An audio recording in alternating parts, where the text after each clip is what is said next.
नमः संस्कृताय। मैं कौशलेंद्र प्रसाद विश्वकर्मा केपी बाल गंगा क्लासेस से आज की ऑनलाइन क्लास में आप सभी का स्वागत करता हूं। आज हम लोग बच्चों हिंदी व्याकरण के अंतर्गत काल टॉपिक पर काल विषय पर चर्चा करेंगे। तो आइए जानते हैं कि काल या समय किसे कहते हैं। काल को की मीनिंग समय होता है, ठीक है। तो आइए जानते हैं। काल का अर्थ है समय। क्रिया के जिस रूप से उसके होने के समय का बोध हो उसे काल कहते हैं। क्रिया के जिस रूप से उसके होने के समय का बोध हो, क्रिया के जिस रूप से उसके होने के समय का बोध हो उसे काल कहते हैं। काल के मुख्यतः तीन भेद होते हैं। पहला भूतकाल, दूसरा वर्तमान काल, तीसरा भविष्यत काल। पहला भूतकाल, दूसरा वर्तमान काल और तीसरा भविष्यत काल। तो आइए अब हम लोग देखते हैं भूतकाल किसे कहते हैं। क्रिया के जिस रूप से उसके बीते हुए समय का बोध हो, क्रिया के जिस रूप से उसके बीते हुए समय का बोध हो वह भूतकाल कहलाता है। वह क्या कहलाता है? भूतकाल कहलाता है। जैसे नेहा ने गीत गाया, तुमने पुस्तक पढ़ी, ठीक है।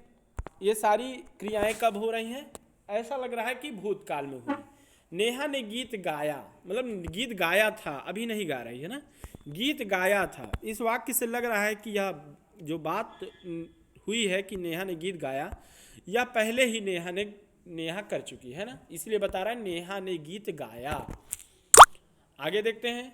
तुमने पुस्तक पढ़ी, तुमने पुस्तक पढ़ी यानी कि तुमने पुस्तक पढ़ चुकी है, पहले ही पढ़ ली है, इसलिए कह रहा है तुमने पुस्तक पढ़ी। अब हम लोग जान लेते हैं भूतकाल के भेद। तो भूतकाल के मुख्यतः 6 भेद होते हैं।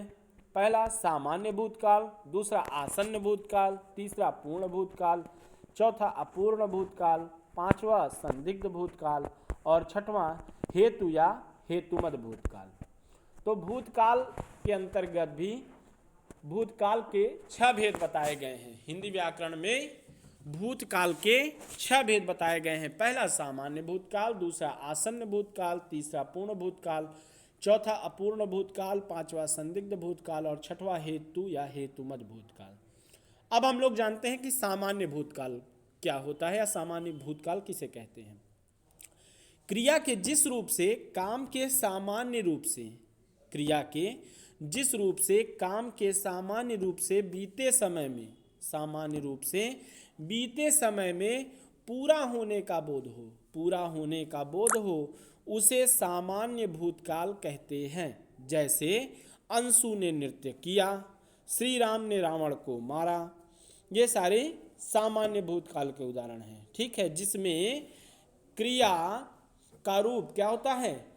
काम के सामान्य रूप से बीते समय में पूरा होने का बोध हो, कि काम क्या हुआ है, समय में पूरा होने का बोध होता हो, है ना। ऐसा नहीं बता रहा कि बहुत पहले श्री राम ने रावण को मारा, ऐसा नहीं कह रहा है श्री राम ने रावण को मारा। तो सामान्य भूतकाल, ठीक है। आसन्न भूतकाल किसे कहते हैं? क्रिया के जिस रूप से उसके अभी अभी पूरा होने का पता चले उसे आसन्न भूतकाल कहते हैं। आसन्न माने शीघ्र होता है, आसन्न माने शीघ्र। तो यहाँ पे शीघ्र भूतकाल ऐसा नहीं कह सकते हैं, आसन्न भूतकाल इसीलिए कहा गया है कि क्रिया के जिस रूप से उसके अभी अभी पूरा होने का पता चले, उस क्रिया के अभी अभी होने का पता चले उसे आसन्न भूतकाल कहते हैं। जैसे मोहन विद्यालय गया, लगता है कि मोहन अभी अभी विद्यालय गया है ना। कार्य जो क्रिया है लग रहा है अभी अभी हुई है, ज़्यादा टाइम उसमें बीता नहीं है। तो जिस वाक्य से ऐसा बोध हो, क्रिया का ऐसा बोध हो कि क्रिया शीघ्र ही हुई हो, तो वह आसन्न भूतकाल कहलाता है। जैसे मोहन विद्यालय गया है, ऐसा लग रहा है मोहन अभी अभी विद्यालय गया है। मैं अभी सोकर उठी हूँ, मतलब मैं भी उठी हूँ, कब? अभी अभी सोकर उठी हूँ, ठीक है। तो आसन्न का अर्थ देखिए बता भी रहा है। आसन्न का अर्थ है निकट। आसन्न भूतकाल की क्रिया में हूँ, है, हो लगता है, ठीक है। गया है, उठी हूँ, गई हूँ, जाती हूँ, ठीक है। इस तरह के जो वाक्य होंगे उसमें हम लोग जाती हूँ नहीं, सॉरी, ता नहीं आना चाहिए, ता नहीं आना चाहिए। पढ़ती हूँ, लिखती हूँ, ऐसा नहीं आना चाहिए। गया है, उठी हूँ, गई हूँ, ठीक है, ऐसा। सोई हूँ, जागी हूँ, ऐसा। ता नहीं आना चाहिए, इस बात की याद रखिए। मोहन पढ़ मतलब अगर हम कहें कि मोहन विद्यालय में पढ़ता है तो ये लट लकार में चला जाएगा वर्तमान काल में, ठीक है। यहाँ पर ता नहीं आना चाहिए क्रिया के अंत में, ठीक। गया है, उठी हूँ, ऐसा आ सकता है हूँ प्रयोग किया जाएगा इसमें, ठीक है। तो ये इस प्रकार यह आसन्न भूतकाल की क्रिया के अंतर्गत आएगा। आगे बढ़ते हैं हम लोग। पूर्ण भूतकाल किसे कहते हैं? क्रिया के जिस रूप से उसके बहुत पहले पूर्ण हो जाने का पता चलता है उसे पूर्ण भूतकाल कहते हैं। जैसे अंग्रेजों ने भारत पर राज किया था, वर्षा रुक गई थी, ठीक है। इस प्रकार के जो वाक्य होंगे ये पूर्ण भूतकाल के होंगे। इसमें जो क्रियाएं लगी थी वो जो है पूर्ण भूतकाल की क्रिया है, ठीक है। इससे इस क्रियाओं से पूर्ण भूतकाल होने का पता चलता है। आगे, अपूर्ण भूतकाल क्रिया के जिस रूप से उसके भूतकाल में समाप्त होने का पता न चले। क्रिया के जिस रूप से उसके भूतकाल में समाप्त होने का पता न चले, जैसे वर्षा हो रही थी, जैसे वर्षा हो रही थी। अब वर्षा हो रही थी, अब ऐसा लग रहा है कि समाप्त हो रहा है ना, समाप्त मतलब कार्य की क्रिया क्या हो रही है? समाप्त हो रही है। वर्षा हो रही थी मतलब समाप्त नहीं हो पाई थी, हो रही थी, ऐसा बता रहे हैं।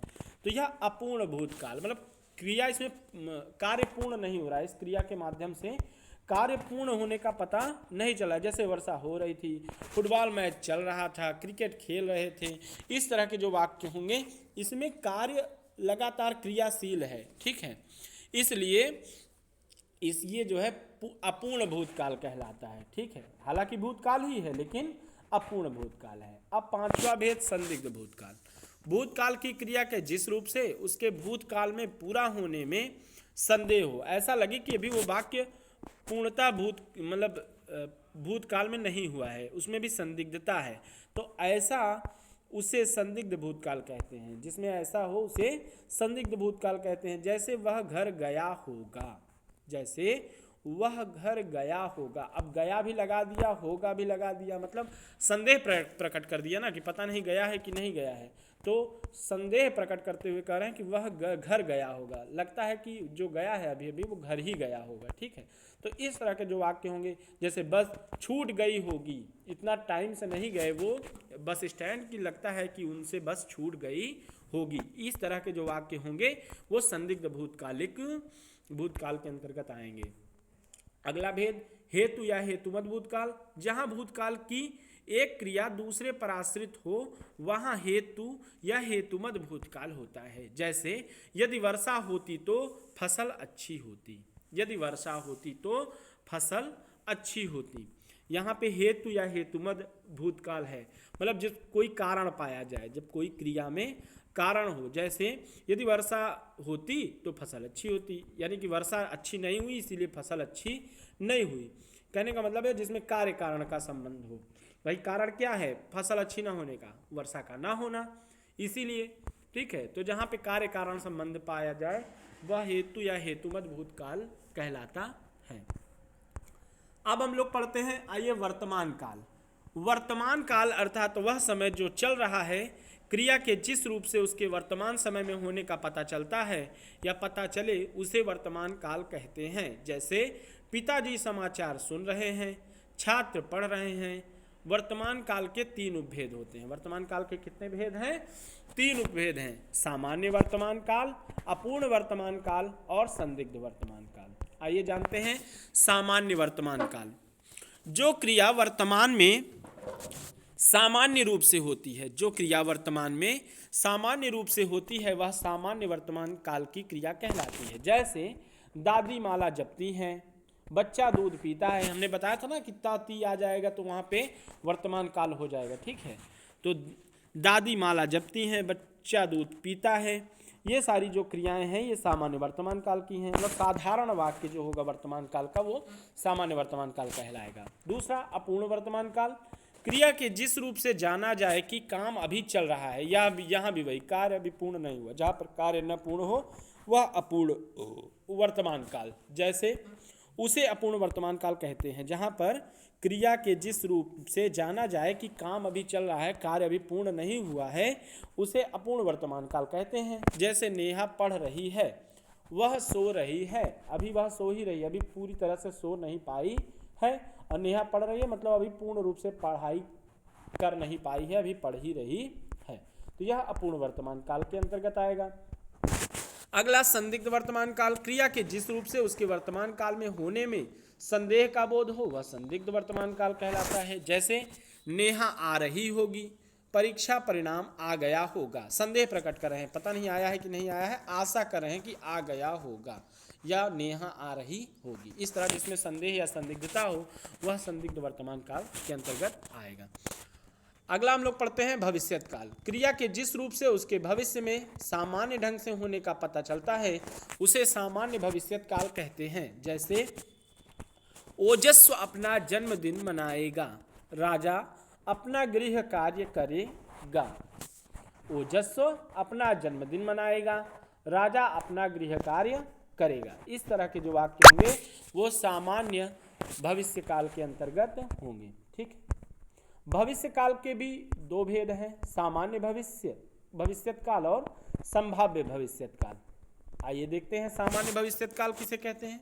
जहां साधारण रूप से क्रिया के भविष्यत काल में होने या न होने का बोध हो वह सामान्य भविष्यत काल कहलाता है। जैसे अमर अखबार बेचेगा, अमर अखबार बेचेगा, हम खेलने जाएंगे, यह सामान्य भविष्यत काल का उदाहरण है।